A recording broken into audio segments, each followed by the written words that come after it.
Kitchen అమ్మమ్మకి తిరిగి స్వాగతం. ఈరోజు మనం చేసుకోబోయే రెసిపీ కార్న్స్ పులావ్. దీనికి కావలసిన పదార్థాలు 10 పచ్చిమిరపకాయలు సన్నగా తరిగి, అలాగే పెద్ద గ్లాసుడు మొక్కజొన్న క్లీన్ చేసి తీసి పెట్టుకోవాలి. కొద్దిగా కొత్తిమీర, ఒక పెద్ద ఉల్లిపాయ సన్నగా తరిగి పెట్టుకోవాలి. ఇప్పుడు ఇది డైరెక్ట్గా కుక్కర్లో చేసేసుకోవచ్చు.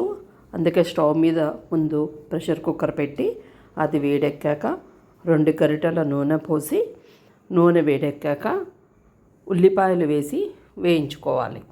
తర్వాత 2 పెద్ద టమాటాలు సన్నగా కట్ చేసి రెడీగా పెట్టుకోవాలి. ఉల్లిపాయలు వేగిపోయాయి. ఇప్పుడు మనం దాంట్లో పచ్చిమిరపకాయలు కూడా వేసి వేయించుకోవాలి. ఇప్పుడు కొద్దిగా ఉప్పు వేసుకోవాలి. ఉప్పు వేస్తే తొందరగా ఉల్లిపాయలు వేగుతాయి కాబట్టి ముందు వేసేసుకున్నాము. ఇప్పుడు చిటికెడు పసుపు వేసుకోవాలి.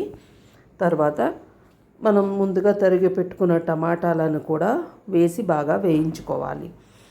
టమాటాలలో ఉన్న తడి అంతా వెళ్ళిపోయే వరకు కాస్త వేయించుకోవాలి.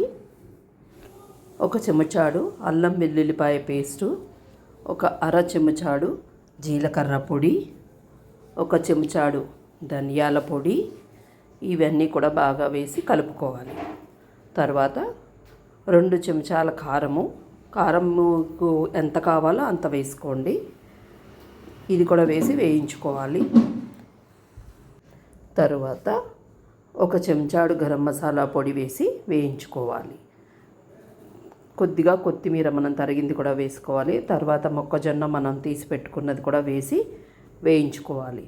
అయితే మనము పలావ్ చేద్దామనుకోవడానికి ముందే 1 గంట ముందు 1 గ్లాసు బియ్యము కడిగి నీళ్ళల్లో నానబెట్టాలి. ఈ మొక్కజొన్న వేగాక ఆ బియ్యం కూడా వేసి బాగా వేయించాలి. ఇక్కడ బియ్యము ఎంత వేగితే అంత రుచి బాగుంటుంది. తర్వాత అది అంతా కలుపుకుని 3 పెద్ద చెంచాలు పెరుగు కూడా వేసి మొత్తం అంతా కలిపి, తర్వాత 1 గ్లాసుకి 2.5 గ్లాసుల చొప్పున నీళ్లు పోసుకుని ఉప్పు కారం సరిచూసుకుని కుక్కర్ మూత పెట్టుకొని 2 విజిల్స్ రానిచ్చి కట్టేయడమే. అంతే, మనకి ఎంతో రుచికరమైన కార్న్స్ పులావ్ రెడీ అయిపోతుంది. ఇది పిల్లలకి బాక్స్లో పెట్టడానికి కానీ, ఏదన్నా మన ఇంట్లో ఫంక్షన్లు ఉన్నప్పుడు కానీ ఒక సైడ్ డిష్గా చాలా టేస్టీగా ఉంటుంది.